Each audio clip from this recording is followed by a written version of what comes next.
Today I'm speaking with Gregg F. Martin.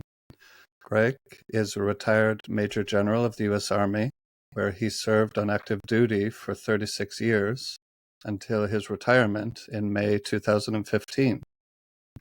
He holds a bachelor's degree from West Point and 2 master's degrees and a Ph.D. from MIT.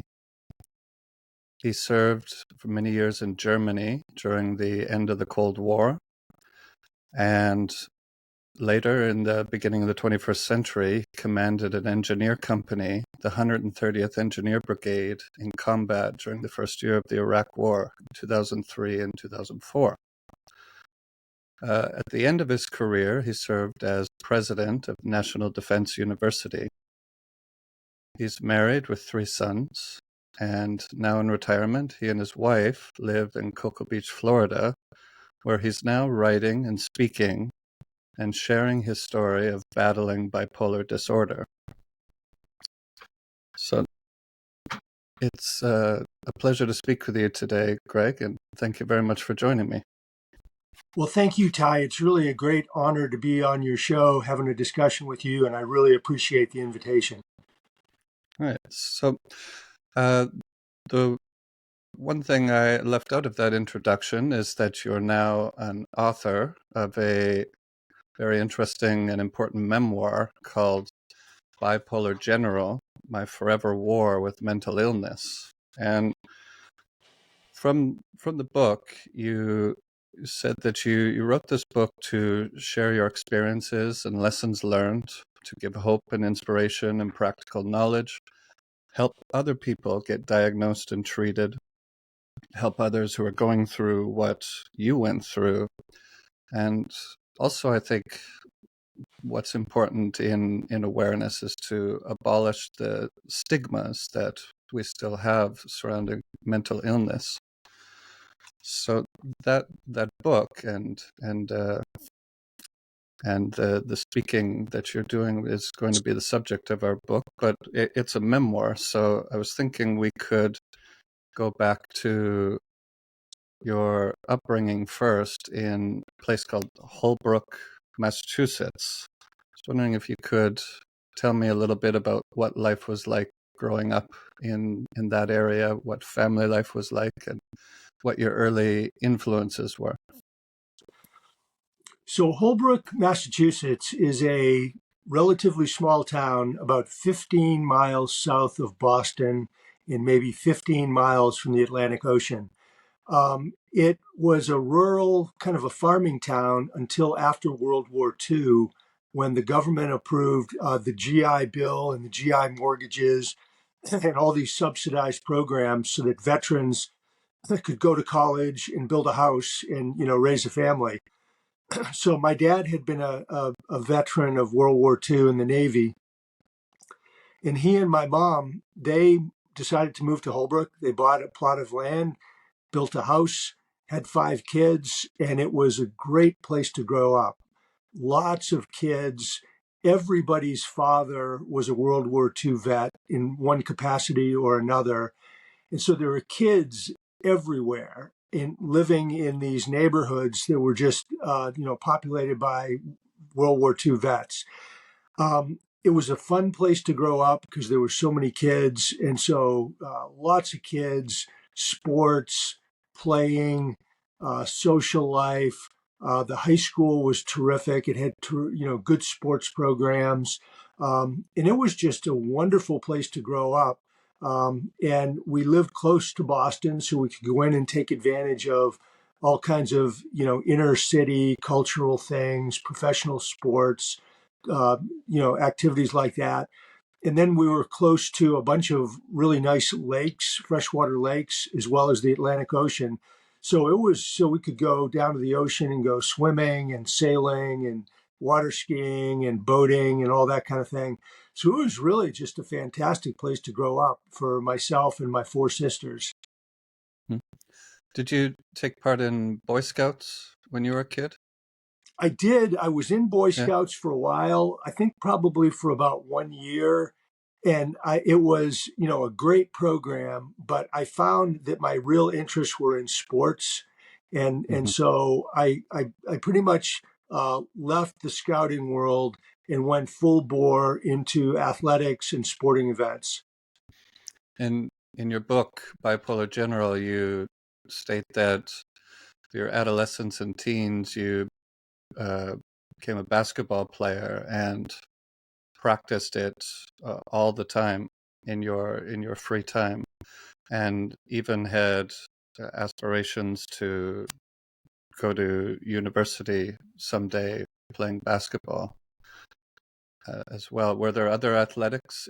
You said in the book that you were interested in swimming and have done that quite a lot throughout your life. Were you doing that as a kid as well? Well, as a kid, I really started off with baseball in the little leagues. I played hockey in the winter because we had ponds in the area, one right in my neighborhood that it would freeze. And so hockey was really big in Massachusetts. Played football. But then, probably about fifth or sixth grade, my interest and passion just shifted totally to basketball. And I became a basketball fanatic. And so I really just sort of drifted away from baseball, football, hockey, and just went full bore into basketball. And then I picked up running, and as a way to really advance my physical conditioning for basketball.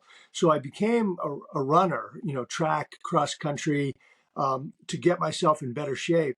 And over the years, I found that I became a better and better runner, and I began to enjoy it more and more.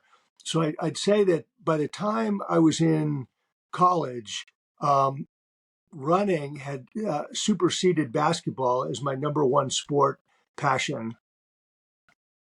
Oh, and that's something that you kept up with even during your army career, in addition to the strenuous physical training that went on a daily basis. You were running marathons outside of that as well. That's Yeah, interesting. yes. So in high school, I started running more and more.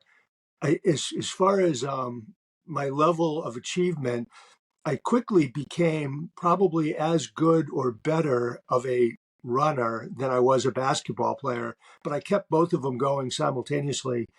And then once I got to West Point and out in the Army, um, the amount of basketball I played diminished significantly, but the amount of running I did picked up.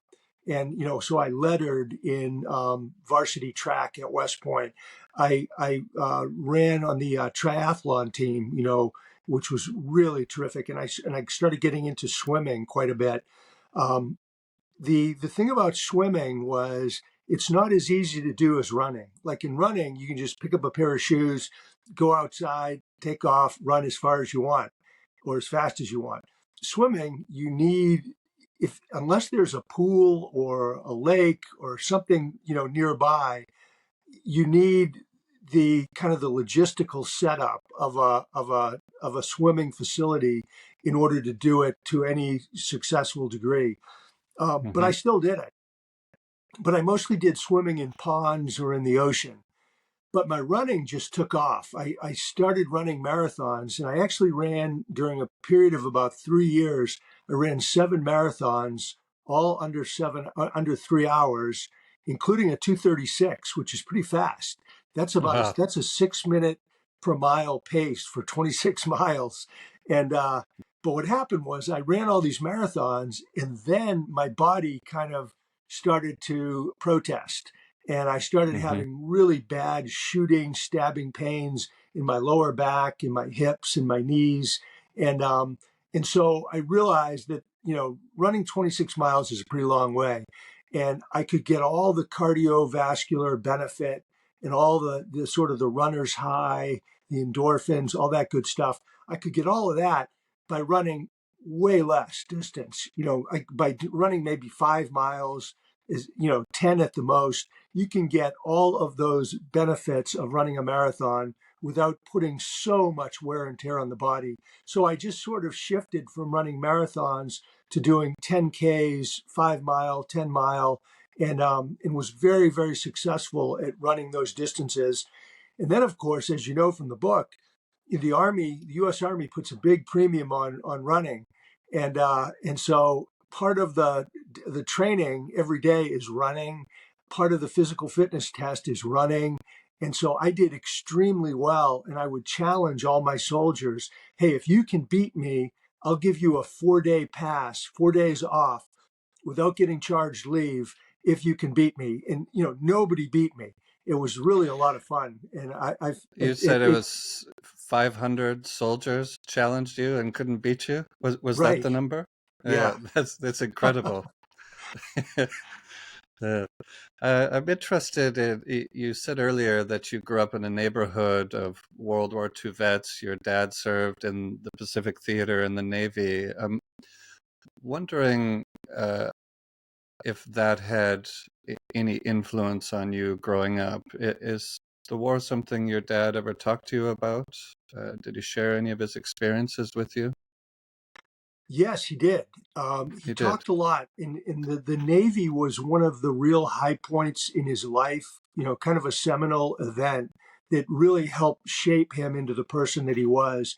But he talked about it and how he graduated from high school in 1944, Chelsea, Massachusetts, which is a city right next to Boston.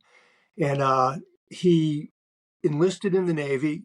And then, he went to basic training or boot camp, and then he went to a series of training bases across the U.S., ending up in San Francisco, where he went on a troop ship and went all the way across the Pacific Ocean, stopping at a bunch of different islands where they resupplied and refueled and let the troops off to do some exercise and do play some sport.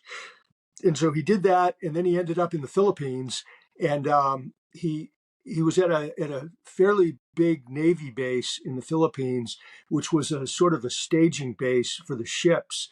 They would come in and they would resupply, reload, get all their ammunition, get new sailors, do maintenance on the ship, and then they would move forward out of that base in the Philippines, and they move forward to whatever attack that was going on, whether because there were all these battles all in the Pacific and Hmm. in the Western Pacific.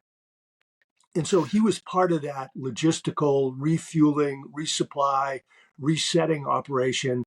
And as the Navy, really, and the Army and the Marine Corps, as they approached and got closer to the attack on Japan, which, thankfully, really never happened. We never did the big full scale attack on Japan. About the closest we got to doing that was Okinawa, which is down, Hmm. in that southern island chain. But so, that's what he did. He had, a lot of good memories of the people that he served with, a lot of kind of funny stories. They did have some interaction with the Japanese, soldiers and military in the Philippines, but much of what he ended up doing was guarding a prisoner of war camp where a lot of the Mm. Japanese soldiers were imprisoned till the end of the Hmm. war. So yeah, he was really upscale, upbeat, positive about his experience. He was fortunate that he didn't see, he didn't see much direct action or combat where people were getting killed and blown up and things like that. So pretty positive experience. Hmm. Great. And your mother, in the book, you describe her as the Irish drill sergeant. So, uh, wondering if you could talk a little about the impact she had on your life, and also if the awareness of having Irish ancestry played any uh, role in your upbringing, or if you identified with that in any way. Yeah, so my mother grew up in Boston. Her dad was a Boston police officer and an electrician. And so she grew up in a big family with a bunch of brothers and sisters, very tough, um, mentally, physically, emotionally, just a really tough, determined person with a lot of drive and a lot of moxie and spirit, fighting spirit. She was really into sports back at a time when, girls and women really weren't allowed to even play much in the way of sports, but she did anyway. Like she would tuck her hair up under her hat and, get out there and, mix it up with the guys. Um, she worked hard. She ended up getting, college degree, master's degree, which again, in those days was kind of unusual. A lot of women didn't do that because that was just the culture. But she was, very strict disciplinarian, didn't put up with any back talk or, malarkey, to use the Irish word. Didn't put up with any of that. And she really ran the household, so my dad would go off and, off to work. And my mom was really, at least for me up through first grade, she was really kind of a stay-at-home mom. But then she ended up getting her teaching certificate. So she became a school teacher and guidance counselor for her career. So she had her own career. But I would say the Irish, she grew up, my dad was also Irish, but they, my mom really lived in kind of an Irish enclave called Dorchester. And it was, the churches, the schools, the neighborhood, the housing area, all Irish. And so there were still strong roots back to, the mother country. They sang Irish songs, they played Irish music, told Irish stories. And there was a lot of ethnic pride. And there was still a lot of prejudice and discrimination in those days by the kind of the majority English, the WASP, white Anglo-Saxon Protestants, who were Mhm. still very discriminatory against Catholics, Irish, Italians, Jews, as well as other minorities. And so I think what happened with the Irish people is they developed kind of a tough outer skin, and they were very protective of themselves, their neighborhood, their tradition, and they were kind of feisty, and they were sort of fighters against this predominant white Anglo-Saxon Protestant people with an English background who were still, reflected some of the discrimination that went on actually between the English and the Irish over, in Europe. And so I think that influenced her. And then a lot of that wore off on the kids. It kind of was transferred to us. I mean, I don't feel like I have any today, but I do definitely remember, like as a kid growing up and in high school, even at West Point until I got out in the Army, really having, what they call Irish pride. And so, like, Mhm. for example, my West Point ring, I got emerald green just because that's the color of Ireland. And so there was a lot of that kind of thing. And there were at all the bars around Boston with where the Irish people hung out, there were always a box or a can to donate to the Irish Republican Army. And so people would Mm. go and they would eat dinner or they'd have a few drinks and they would always put money in the can or the box for the IRA. Mm. Interesting. One last question I'm interested in your upbringing. You said in the book that you followed the news about the Vietnam War when you were still a teenager. I'm wondering uh, what you thought of that and uh, how it was being reported in the news, how people in society were reacting to it. What were your thoughts about the Vietnam War at that time? Well, I we would watch the news every day or every night, and I would read the newspaper. And, so I was actually getting a pretty decent, for a young person, was getting a pretty decent education in kind of the geopolitics of the Cold War and the Hmm. Vietnam conflict, as well as what was happening with China and the Soviet Union and in Europe. Um, and so that was, I followed it closely and I supported the war. I thought that it was important that we stick with this ally of ours who was, fighting to hold off, the communist aggression. I mean, regardless of what people think today, I mean, the fact is they were holding off communism in South Vietnam. Whether it was done right or wrong or whatever, they were. And the communists were our enemy. I mean, they actually were, especially the Soviet Union. And so I thought, and we'd have conversations like around the dinner table, and my dad was pretty conservative, and he supported the war. So I thought it was the right thing.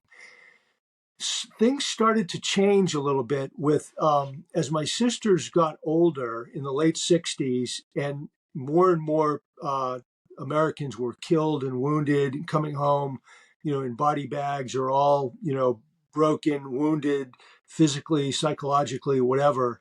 A lot of my sister's friends were subject to the draft.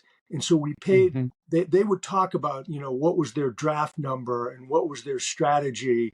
And, some of them would volunteer and enlist and go off to Vietnam. Others said, well, I'm going to wait and see what happens with the lottery. I don't really want to go, but I'm going to wait and see. And if I get a high draft number, I probably won't have to go anyway. And so, we would pay close attention to all of that. And then others said, I am not going to go. I think the war is wrong. I'm against it. And they went to Canada or, some other means of, escaping having to go to the war. And it became much more personal when you knew the people that you had grown up with and they were in high school and everything. When you actually knew them and then you understood their rationale and what they were thinking and why they were thinking it. And then, of course, the anti-war movement and the protests started getting bigger and bigger.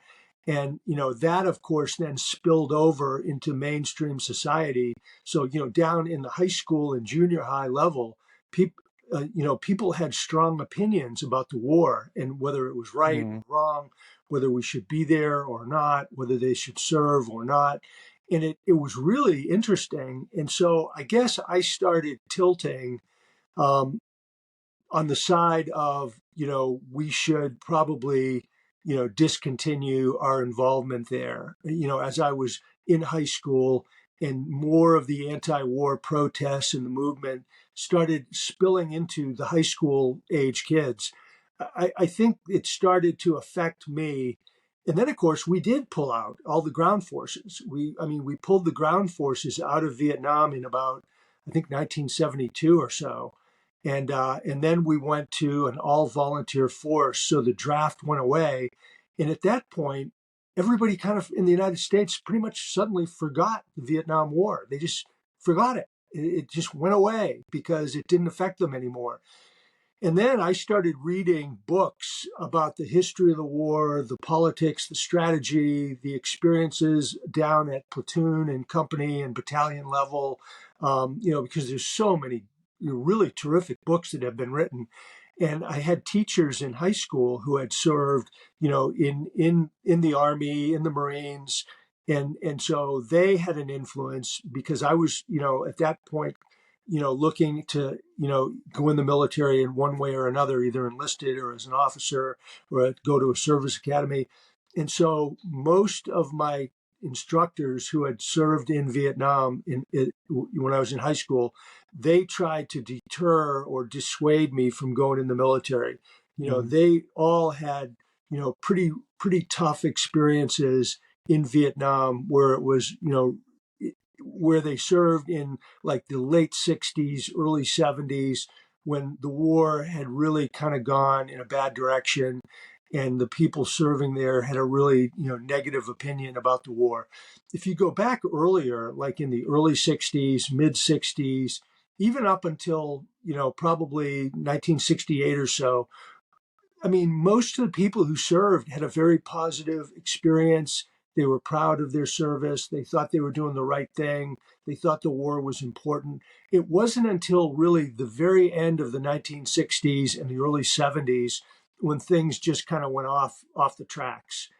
So, but I read extensively and, made up my own mind and decided to go to West Point, Hmm. which was a big step.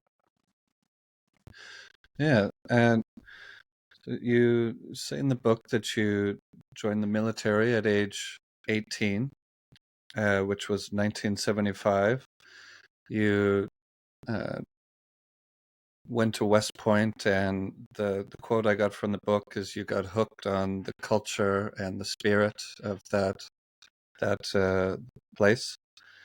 And I'm interested in your service in Germany. You served in Germany during the 1980s, during the last decade of the Cold War.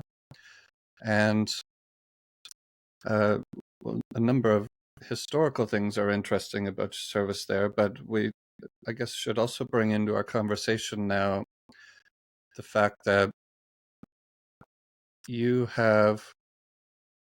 you've had a genetic predisposition for bipolar disorder, and you've lived with that your entire life. But throughout the first decades of your career in the armed forces, there's this term called hyperthymia or hyperthymic, and I'll ask you to explain a little about what that is. This, according to my reading of the book, served mostly as a benefit in the military because it gave you lots of energy for physical training, and you could throw yourself into whether it was academics, learning to be a combat engineer, or eventually serving in the theater in Iraq. Uh, it and to those around you seemed to be a something that benefited you. So could you talk a little bit about what hyperthemic or hyperthemia is, and how it affected you in the first couple decades of your career? Yes. So first, I had no idea. I'd never heard the word hyperthymia or the term a hyperthymic personality. Hmm. I never heard of it until just a couple years ago when I read this phenomenal book called A First Rate Madness: Uncovering the Links Between Leadership and Mental Illness by a Mm. professor at Tufts Medical School named Nasir Gami. And it's just a fabulous book. And I then began to see myself in a number of these characters in the book.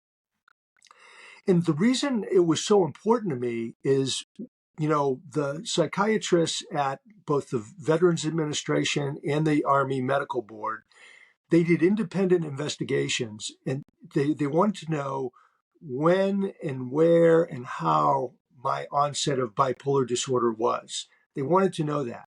And they did these independent investigations, and they both came up and said it was in 2003 during the invasion of Iraq, the Iraq War. That was the onset. So I said, okay, that's fine. But I said, my bipolar disorder didn't start in 2003. It was a slow build, a slow burn that went on for years as I was rising in my, this movement in my brain towards being bipolar. And I said, so what did I have before 2003? And they all said, oh, well, you didn't have anything. Your bipolar disorder started in 2003. And before that, you didn't have anything. I said, that's crazy. That's not correct. That's untrue. I know I had something. I don't know what it is or what it was called, but I know I had something. And so, and I was just, I wouldn't let go of that question because it was important to me to understand what did I have before my bipolar onset. And so I started doing research and studying, talking to people and looking into it and reading books. And that's where I came upon what I think is the most profound book, which is this, a first-rate madness. And I got a hold of the professor, Professor Gami, and we had a number of discussions and conversations. And we came to the conclusion that I had this condition called hyperthymia, which, if you think of bipolar disorder as a spectrum that starts low at a low level and then gradually over the years builds towards onset of actual bipolar disorder, hyperthymia it started for me. They actually say it starts at birth. And so even as a little kid, I had hyperthymia. But what it does is it's a condition in the brain whereby the brain produces and distributes excessive amounts of dopamine, endorphins, and other powerful biochemicals that then produce extra energy, drive, enthusiasm, problem solving skills, creativity, positivity, and the like.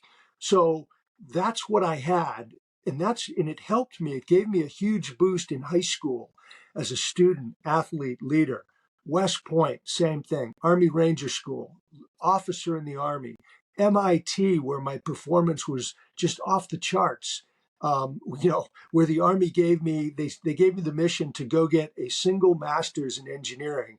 And I came out with 2 masters and a PhD.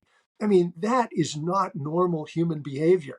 That is It's really, incredible. Yeah. it's off the charts. And I Yeah. think back to when I went through that experience, my brain was laser focused, laser sharp. I didn't need sleep. I could figure things out so fast, and absorb so much complicated material and make sense of it. Um, but so that's what hyperthymia or a hyperthymic personality is. And it's a wonderful benefit, except there's a downside. If you do have hyperthymia, the chances are about 50% that it's going to rise and rise and rise, and then eventually morph into mania and thus bipolar disorder, which is a destructive, deadly disease that, again, gave me a big boost in my earlier years of bipolar disorder. It was kind of like hyperthymia, but on steroids. And it carried me to even higher heights, getting promoted from colonel to 1-star to 2-star, my performance in the Iraq War, my ability to solve complicated problems. But the problem is, once you go into actual bipolar disorder, you can't control it. And it's wonderful until it goes too high, and then it can destroy you. I mean, it can end your life, it can kill you, it can lead to all terrible, terrible behaviors that can land you in jail, in a violent situation. Typically, will ruin your family, your marriage, your career, your finances, lead to homelessness, addictions, incarceration, violent death, or suicide. And so that's the problem with hyperthymia. What's interesting is that since I've been on my recovery journey for the past 7.5 years, and I've got my bipolarity under control. I mean, I'm in a good place, not too high, not too low, a nice steady state. My hyperthymic personality has returned. So I actually Mm. have hyperthymia again, but it's not as intense as it was back when I was younger. But a lot of my personality traits are like what I had in high school, West Point, my time in the Army. So Hmm. anyway, that's kind of what hyperthymia is. And the 2 key historical figures that Professor Gami analyzed who had hyperthymia were 2 presidents, Franklin Delano Roosevelt and John F. Kennedy. And Mm. their hyperthymia benefited both of those 2 leaders enormously. I mean, their levels of energy and, extroversion and quick thinking and problem solving skills and the ability to build coalitions and get really complicated strategic um, uh, issues figured out and across the goal line in the complicated Washington D.C. political environment were just, I mean, amazing what those two guys were able to do. And their hyperthymia was a huge part of why they were so good. Hmm. I once heard a story, perhaps read it somewhere, that FDR, if you named any 2 points in America on the map, he could tell you what counties you would go through to go from one to the other. He knew America, not just the 50 states, but he knew every county in the United States, which is pretty impressive. And He oh, go ahead, sir. Yeah. No, I mean you're right. I mean Roosevelt was just brilliant in his ability to apply that knowledge and actually use the knowledge to accomplish very complicated, difficult things were just extraordinary. You know, whether it was on the home front with, you know, the Great Depression and the New Deal, or it was being the grand strategist for World War II. And I mean, and he was, I mean, and I think you're a historian, correct? Hmm. Yeah, Yes. I mean, from everything I've studied, I mean, he was singularly the most prominent grand strategist for World War II. I mean, in the United States, he was clearly the guy in charge. And even if you put him next to, Churchill or Stalin, he was really the guy, the first among equals. Mhm. And he had to navigate very difficult situation because at the onset of the Second World War, from say 37 to 1941, a lot of the American public didn't want to get involved in any of these wars, so he had to try and help allies while at the same time keeping America out of the war, which was the wish of the American people until they were attacked in Hawaii. Uh, so I guess let's, if you don't mind, just talk briefly about Germany, where you served during the Cold War. You were on the front lines of the Iron Curtain, and but from reading in the book, you largely had a very productive and good uh, service at this time. You enjoyed the people you worked with. You had good relationships with local people, and that's also where you met your wife, who is an American but was in Germany. Was she the daughter of somebody serving over in Germany? Is that why she was there, or was she there working in her own career?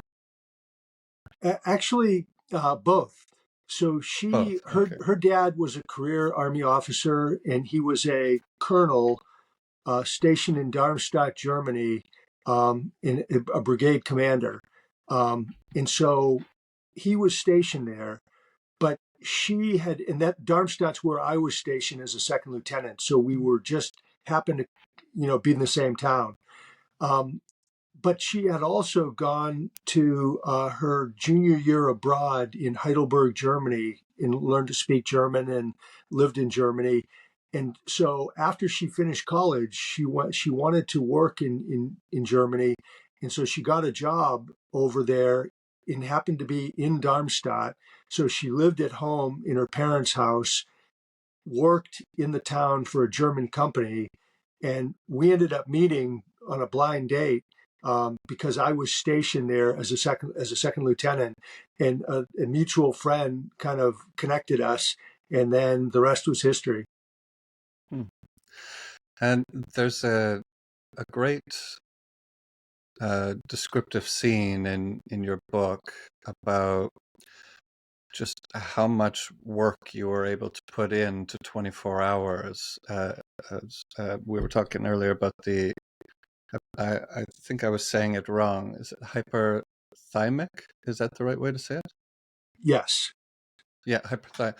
Uh, Having this condition allowed you to work almost every hour of the day. And there was this scene you described in Germany, or this routine rather, where you'd wake up and run several miles into work and go through all kinds of PT with your other soldiers throughout the day, and work all day long and run back home and work with your homestay hosts in the evening, and there little time for sleep left in the end. Could you recreate one of those scenes, and just how much physical energy you had at that time?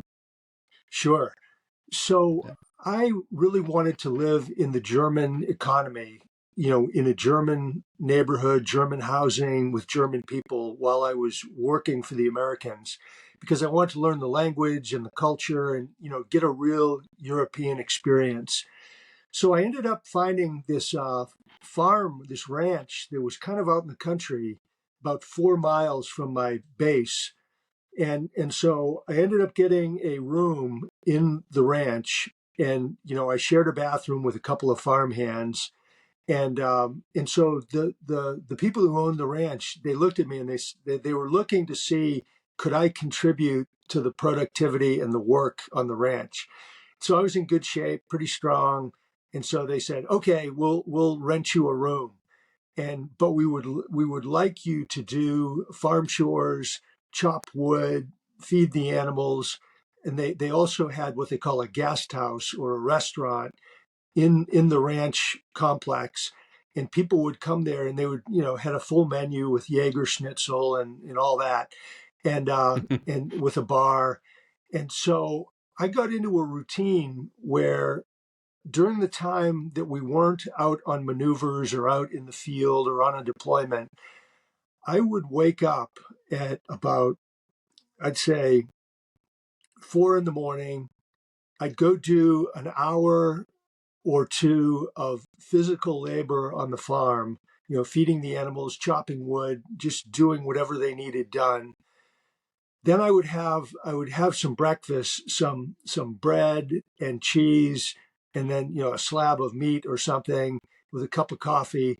And then I would take off and I would have a backpack. I'd have my gym clothes on, and I'd have a backpack, um, and I would take off and run from the ranch, you know, down this big long hill. And I would pick up these forest trails and I would run along these trails. And then I would come to the little army base that I was stationed at. And so I would do that in the morning. I would get to work, and I'd probably show up about 6 o'clock or so. I would pull in after running the 4 miles, and we would then have a formation with, and I was a platoon leader. And so we had about 30, 35 troops. And we would then form up, and I would lead them in physical training.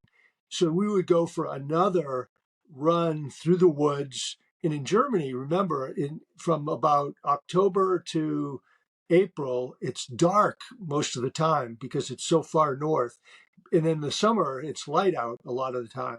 But I would take them on a really a good fast paced run out through the woods, and then we would, along the way or when we got back from the run, we would do lots and lots of sets of push-ups, of leg lifts, sit-ups, pull-ups, chin-ups.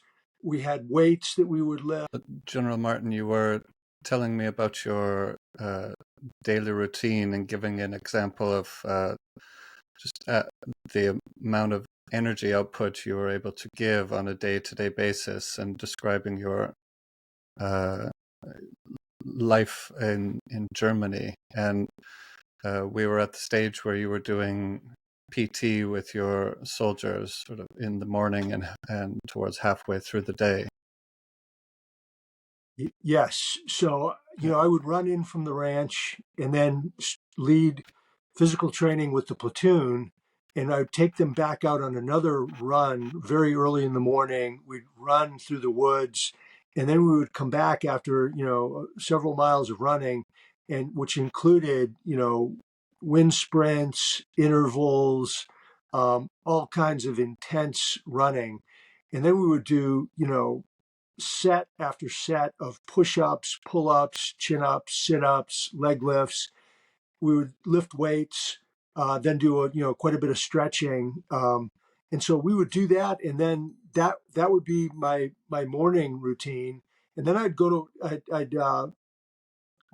the gym and take a shower, or to the barracks, and then I would work. We would work furiously all morning, maintenance on the equipment, supply accountability, training, administrative work for the soldiers to make sure that their pay and their finances and their promotions and all that stuff was being done, on time and the way it should be. So I'd work really hard all morning, and then I'd go to the gym and put on a pair of basketball shoes and play full court basketball for about an hour at lunchtime. And we would really play hard basketball. And I would usually be the only officer on the court. Everybody else was enlisted guys. So it was a nice chance for them to throw elbows and, hip check and, knock the officer, the lieutenant around. But I enjoyed it, and definitely held my own with no problem playing against the enlisted guys. Um, Mhm. then I would eat lunch and then back to work, more of the same: maintenance, training, supply accountability, administration, things like that. And that would go all the way up until, well, for me, it would be whenever I got everything done that I needed to get done. I didn't put anything off to the next day. I just worked until every single thing was done. So even though the troops might be off at 5 p.m., I might work till 6, 7, 8, 9, whatever it took to get the job done. And then when I was done, I would run back to the ranch through the woods, another 4 mile run back to the ranch. And then I'd do more farm chores or work in the restaurant.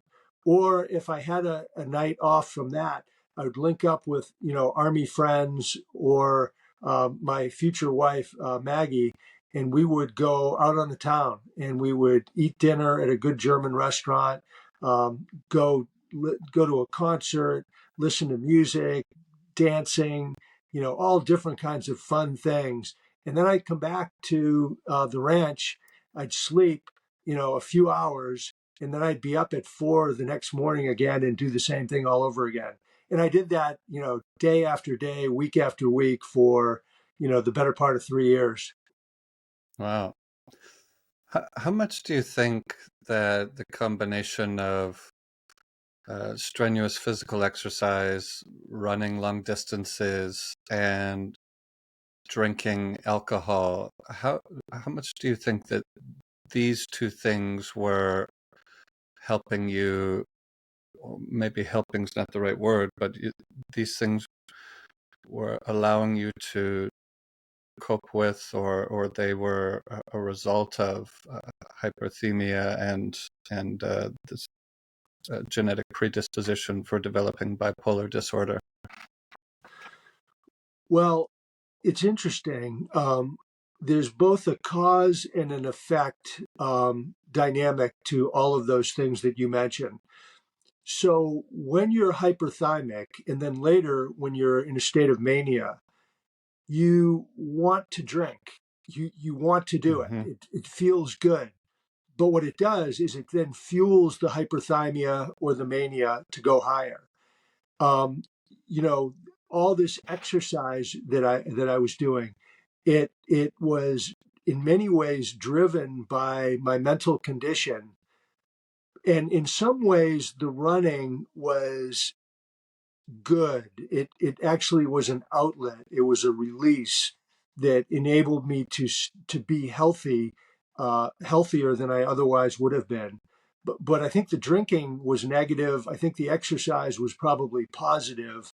The third one is the sleep. Hmm. The sleep, when you're hyperthymic and then later manic, you don't have as much need for sleep. You don't have the desire for sleep. So you don't sleep as much, which then makes your condition worse. So the lack of sleep is fueled by the mental condition, but then the mental condition becomes worse. It's exacerbated by the lack of sleep. And the other dynamic is this intense work ethic of just, you know, almost epic proportion of work. Um, the hyperthymia and the mania would fuel and drive this intense work ethic. And then the intense work ethic would make the hyperthymia and the mania worse. And so it was kind of a double-edged sword, a vicious cycle. Um, about the only one that I think maybe had a positive effect was the intense exercise. But, my mom told me when I was, I think, pretty young officer, she said, hey, you don't get enough sleep, you drink too much, and you're too serious about your work. And these are going to come back and hurt you. And they did. I mean, they definitely did because they fueled my bipolar disorder. Mm-hmm. Right. And so after 2015, when you were, or during 2015 and after, when you were getting the help that you needed, your doctors were able to go back to the year 2003 when you led your soldiers from Kuwait into Iraq. The stresses and demands of war were the I guess the trigger or catalyst that took you from the hyperthemia condition into bipolar disorder, and then from 2003 to 2014, you were living with the extreme highs and lows of bipolar disorder. So, could you take us to, or I guess however you want to approach that, whether it's from what you learned from the doctors, or if we want to go back to 2003 and talk about uh, why that experience was the trigger that led to the onset. Because in the book you describe how you in and I you enjoyed your experience in war and didn't want to leave in 2004. Yes. So remember, with hyperthymia, I was on the low end of the spectrum, at least in high school, as a teenager, and it just kept getting higher and higher and higher and higher until this very unprecedented, stressful environment of war. The preparation for it, the intense hours and the work and the training and the logistics and the medical stuff and the administrative requirements and so on. And then the movement to get all of our stuff onto the trains in Germany and then to the ports in Belgium and Holland, and then the ships went all the way down to Kuwait, and then they came off in Kuwait, and then we trained again for months. Very tough training, super intense, very stressful as we planned and orchestrated and trained, down to a very minute level of detail for the invasion of Iraq and then what would come after the invasion. And then once we actually attacked, I felt this euphoria. So when we attacked from Kuwait into Iraq, I felt like this huge burden had been lifted off my shoulders. I felt like I could breathe, that I was free, that it was just this amazing experience that, we're attacking into another country and we're in combat and, we're on the move. And, there's Apache helicopters and close air support and artillery fires and rockets, tanks, infantry, combat engineers doing all this stuff. It was incredibly, the whole experience was very stressful It was very pressure packed.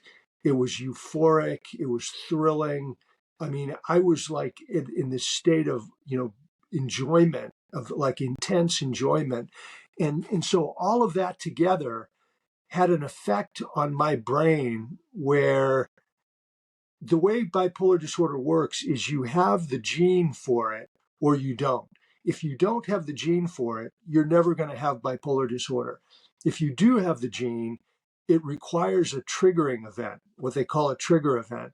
And so for me, according to the medical experts, my triggering event, this incredibly intense, stressful, pressure packed period was the war in Iraq. That triggered my genetic predisposition, and then it caused me to go from hyperthymia into mania. And mania is it's qualitatively and quantitatively different than hyperthymia, and you where you really go up into and there's a whole bunch of different symptoms that are described in the psychiatric manuals, and I hit all of them. um, and so that was the event that rewired my brain. It basically changed the wiring and the cells inside my brain and put me into bipolar disorder. And I've never come out of it. I mean, I'm doing well now, but I still Hmm. have bipolar disorder, and I have to manage it and contain it with medication and so forth.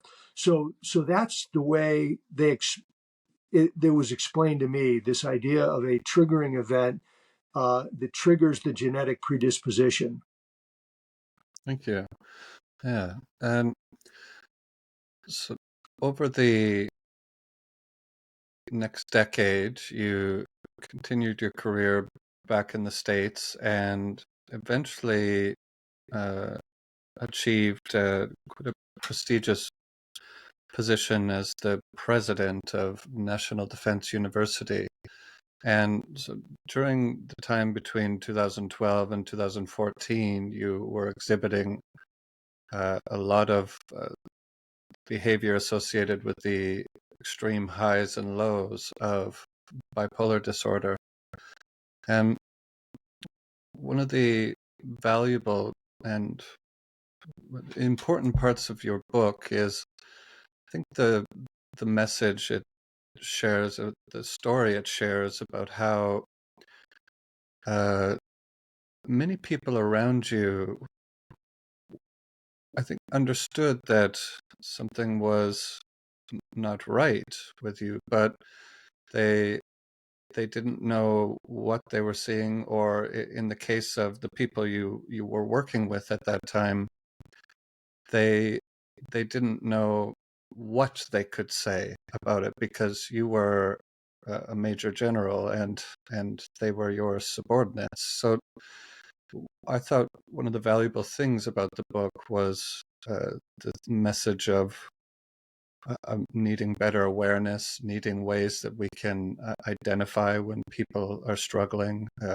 ways that we can bring up these topics, and with the goal of helping people who are suffering from these things. Because another aspect of bipolar disorder is the person suffering it from, pardon me, the person suffering from it is not completely aware that there's something uh, terribly wrong with them. They certainly experience the highs and lows, but the going the experience of those states is not linked with there's something wrong with me in terms of a disorder. So could you talk about that journey and the overall reason why you wrote this book and the awareness you're trying to raise now? Yes. So most people who have bipolar disorder have no idea that there's something wrong with them. They just have it's unknown, it's unrecognized. And that's also true for most family members and work colleagues. So it's not a clear picture at all when somebody has bipolar disorder. I will tell you that on those occasions when I went into depression, I I felt that there was something wrong because it was such a Hmm. stark contrast from when I was manic or hyperthymic, where I had all this energy and drive and enthusiasm. Then suddenly I have no energy, no interest. I'm withdrawn. I can't make a decision. I'm confused. Um, when that would happen, I realized that, hey, I think there's something going on here. Um, I didn't, but when you're manic, you don't think there's anything wrong because you feel great, you're happy, you have tons of energy, you feel like you're the smartest person in the world, you feel like your ideas are brilliant.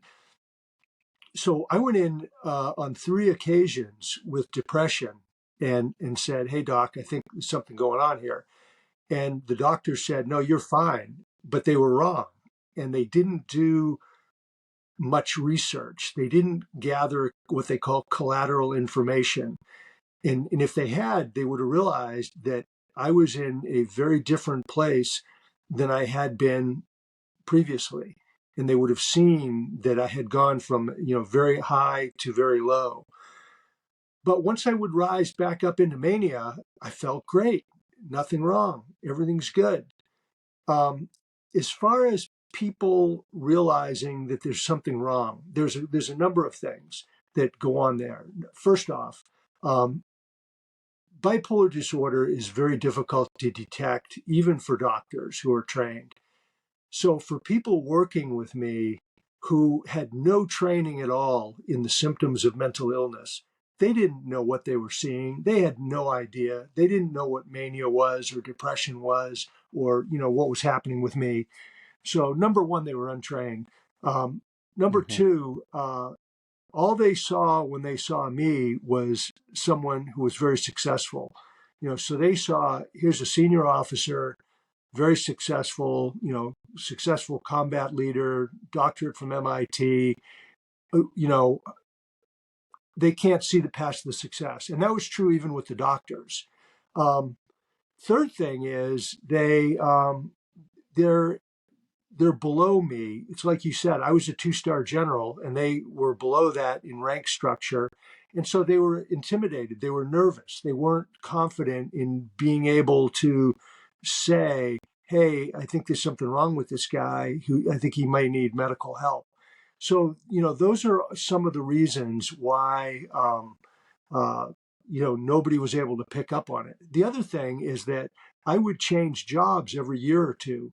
So I went through a period of a dozen years from onset in '03 till diagnosis in 2014. So that's about a dozen years. And I would change jobs every 1 to 2 years. So if people did start to detect, hey, there's something wrong, by the time they did, I was probably had picked up and left and went somewhere else. And that continued, that pattern I just described continued until spring, summer of 2014, when I went into full blown mania, acute mania, where I essentially was in a state of madness, insanity. I went out of my mind. Then people knew, whoa, there's something wrong. I don't know what it is that's wrong with him, but there's something going on here. And at that point, they did recognize something and they did do something. They wrote anonymous letters to my boss, which got me fired. I mean, he basically took me out of command, forced me to retire, and then it led to my hospitalization. So ultimately, people did recognize it once it got to such a serious level. Um, but then once I did get removed from command, and the story from the book. I was basically called in to my boss, the chairman of the Joint Chiefs of Staff, and he said, "Hey, you've done an unbelievable job. I give you an A+, but your time at National Defense University is over. You have till 5 p.m. today to resign, or you're fired. And I'm ordering you to get a psychiatric evaluation." Well, you know, I was so manic, so high that didn't have any negative effect on me at all. I just said, "Thank you, Chairman. God put me in this job to do big things. Now he's going to put me somewhere else to do even bigger things." which interestingly, I am. That was in 2014. And so now, Mm-hmm. 10 years later, um, I actually think I am doing the most important work of my life with this mental health advocacy. And so, but after getting fired, um, I then went from bad to worse. I went into a state of just horrendous, hopeless, crippling depression, terrifying psychosis, was hospitalized, was in bipolar hell for 2 years where I had passive suicidal ideations, which were, awful. And so that went on for 2 years until I got on the right medication and the hospitalization help. And then that, back in August of 2016, I got on the right meds, lithium, and I began my journey of recovery. And so I'm 7.5 years into the journey.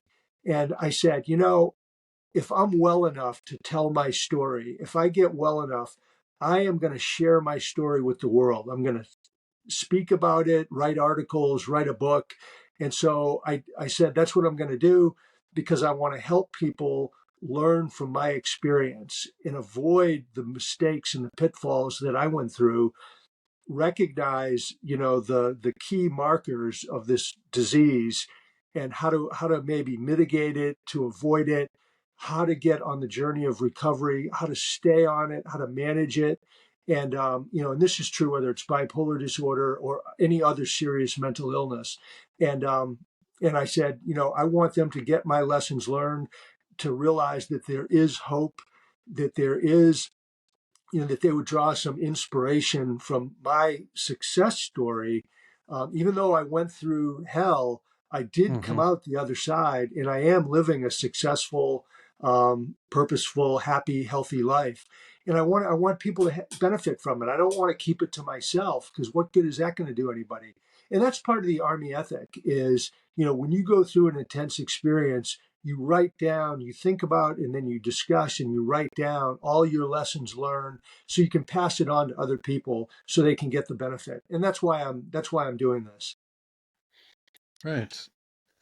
Yeah. Well, I think it is it's a very important memoir for raising these kinds of issues. And one of the things specific to your experience that I think is valuable for people to read about is that, and we sort of touched on this a moment ago, you were in a very high position of authority as a two-star major general. And one of the this was one of the reasons why your doctors first sort of didn't consider uh, some kind of mental disease or mental disorder was because you had achieved such success in your life. And but I think the intervention that came and the help that you got, it came at an important time because it's possible that things could have crashed and that success could have all been done away with if your condition had been allowed to continue without getting the help that you needed. One of the other things that I thought was powerful from your book, and maybe we'll make this our last question for you, is you had a great support network around you that were also vital in your recovery.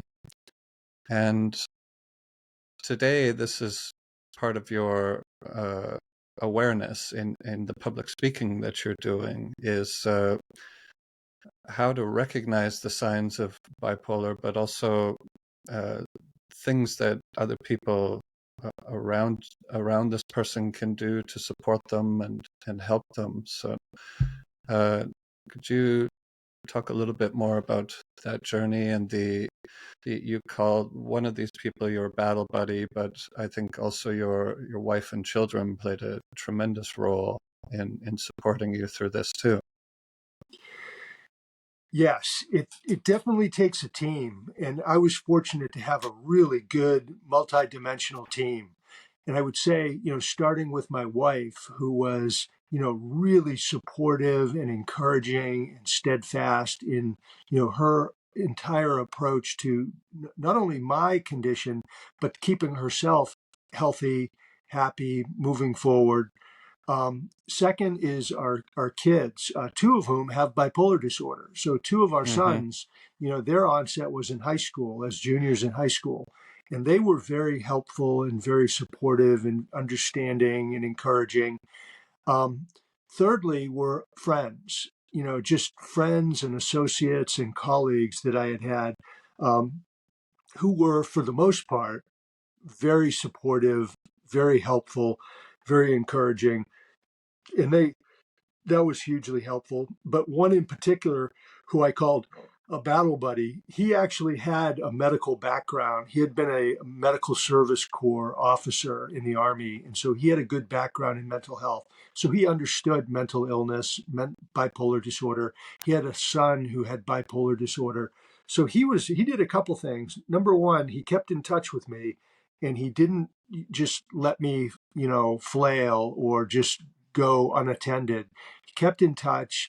He was very encouraging. He constantly said, "You will get better.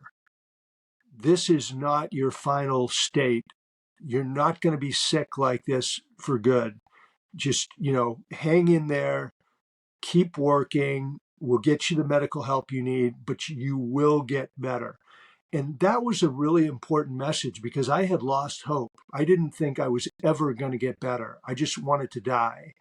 And so he was very good. And then he was able to use some of his medical knowledge, his colleagues, his experience, his connections to help get me into a very good VA hospital up in New England near where I live.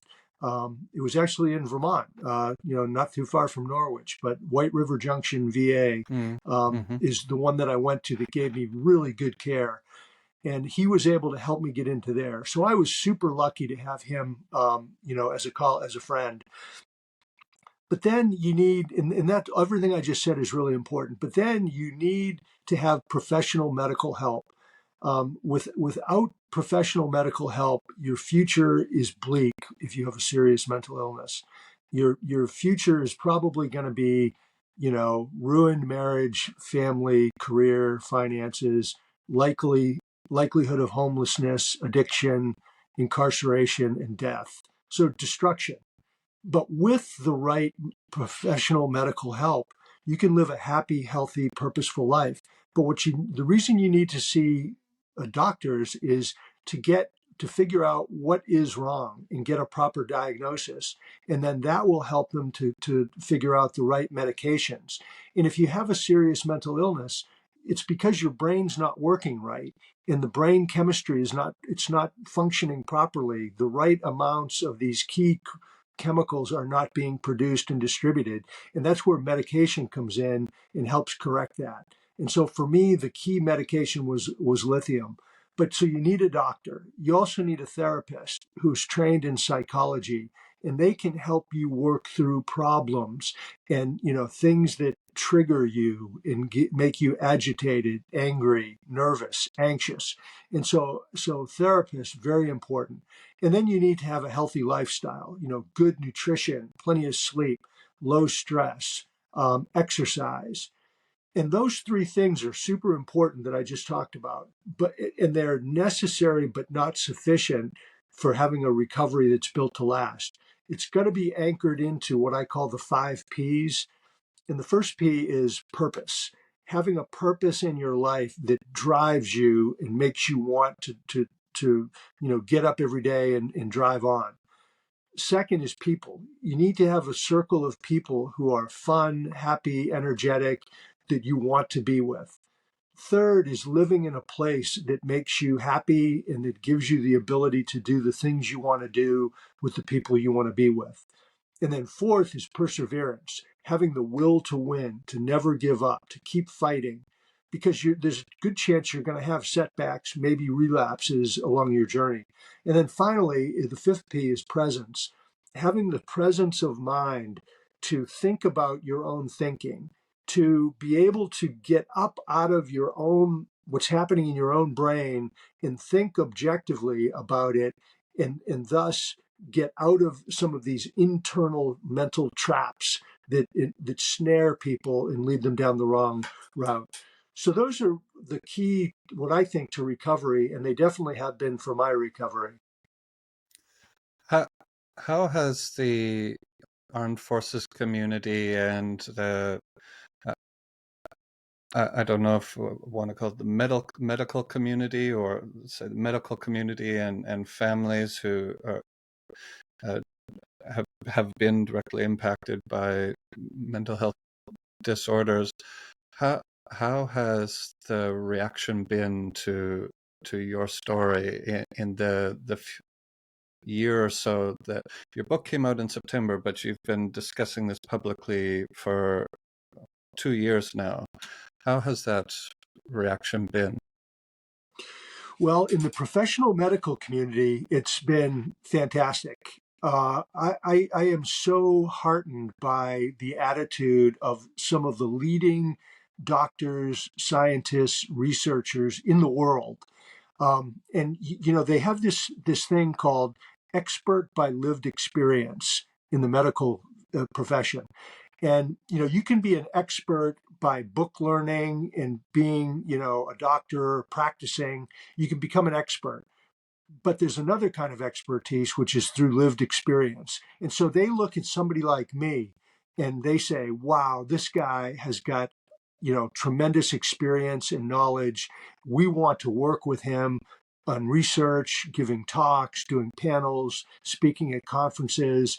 You know, they want to read what I write, etc. And so, by virtue of that, in my speaking and writing articles and now the book, I've been invited to be, oh gosh, I've been a keynote at three very significant medical associations, you know, psychiatric or bipolar disorder. And then each time you give one of those talks, it ripples, and then you get more invitations and then more invitations. Um, I've been invited to do grand rounds, which are, it's a fancy word for giving a lecture to either a medical school or a hospital. I've done about a dozen of those in the last several months. Um, Wow. and I've got professors who are actively want to work with me on research they're doing. I've got at least one professor who's using the book Bipolar General, using it to teach her med school class and to teach about mental illness and about bipolar disorder. I've had the medical people do podcasts with me. I've been invited to speak in Liberia, the United Kingdom, Canada, Mexico, Australia. I'm going to Brazil in April. The book is being translated into Chinese. It's being translated into Portuguese down in Brazil. So tremendous response from the medical community. I mean, I can't, I'm so happy with them, and I'm so pleasantly surprised that I just I never anticipated such a response from these leaders of medicine and psychiatry. Um, the other one you asked about was the military. Not nearly as enthusiastic, Hmm. not nearly as energetic or um, uh, interested in the story. A lot of talk by people, very senior leaders, that you know, a lot of talk that they're interested. They want me to give talks. They want me to talk to all the different commands and you know share my lessons and all that because the military has an epidemic of suicides, of mental illness, of mental health disorders, of all kinds of challenges. So, and the military is doing a lot, but for some reason, they don't seem all that interested in my story, which I find really perplexing and surprising. I have spoken to, I would say, about a half a dozen Army commands, and so that's good.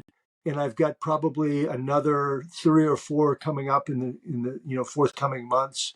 The Navy has actually been quite impressive. They One of their leading admirals. has invited me to speak, and I've done it 2 of these. They've got a course, a leadership course for all the new Navy 1-stars and senior executive service and command master chiefs. And so I went to Maryland and spoke to all of those people at this leadership course. And then a month later, I went and spoke to all the 2-star equivalents of what I just described. And so I Hmm. think the Navy has really got a great philosophy. They want to get me in there to engage with and pass my lessons on to all of their future strategic leaders. So I've been really impressed with the Navy. I've also gave a talk at Naval Air Station Jacksonville last month. I gave a talk up there. I've been invited to go out to San Diego to speak to the fleet in San Diego. It's mixed. I have gotten zero interest from the Air Force, the Marine Corps, the Coast Guard, or the Space Force. I mean, none, zero, nothing at all. Hmm. So I'm hoping the military will pick it up. One of the things that is good is the book was published by the Naval Institute Press with the Association of the U.S. Army. So the Navy Institute's got a lot of clout, and they've done a fair amount to publicize the book and the story. And then AUSA has done, I think, a really good job. They've put a lot of energy and resources into publicizing the story and getting the word out. So I'm hoping that the combination of these things will elevate it in the the weeks and months ahead. Thank you. If people are interested in number one, getting the book, and number two, if they're interested in keeping up to date with your speaking over the upcoming years, you mentioned that you have some engagements already booked. I I think that this is something you'll continue to talk about and spread the message. So, for people who want to keep up to date with what you're doing, where can they go to read your articles and buy your book? Well, first off, the book is, and I really appreciate you reading it and getting a hold of me and everything. It's called Bipolar General: My Forever War with Mental Illness. Everything we've talked about today is captured in the book, and it's really much better in the book. So I would call that the number one resource that I can offer. Hmm. Number two is my website. It's a good website. It's got a ton of information, and it's www.bipolargeneral.com. And the website has got, I've got over 20 published articles, and they're in all kinds of publications: Psychology Today, Psychiatric Times, the Boston Globe, Tampa Bay Times, Proceedings, the Navy's main journal, Soldier Magazine by the Army. So it's really a lot of articles in a lot of different publications. And then I've got probably over 50 talks, interviews, podcasts, and those range everything from National Public Radio to this podcast that you're watching right now, to Montel Williams, who did a podcast with me several weeks ago, to many others. And so those are all on there. And then I also give other resources, other websites, other books, and make recommendations for people to dig into some other material to help themselves and their loved ones on this journey. So those are probably the best places to go. Right. Well, uh, Major General Martin, I really appreciate your time today. I really enjoyed reading your book, and it's been a pleasure to speak with you. Thank you very much. Well, Ty, thank you very, very much. I really appreciate your interest in and support for my story. I mean, I think we would agree that it's an important story that can help stop the stigma, promote recovery, and save lives ultimately. And so thanks for your interest. Thanks for getting a hold of me. I really appreciate being on your podcast. You're a great interviewer. You obviously read the book, in great detail and had terrific questions. So thank you so much. Thank you. Right. Let's just wait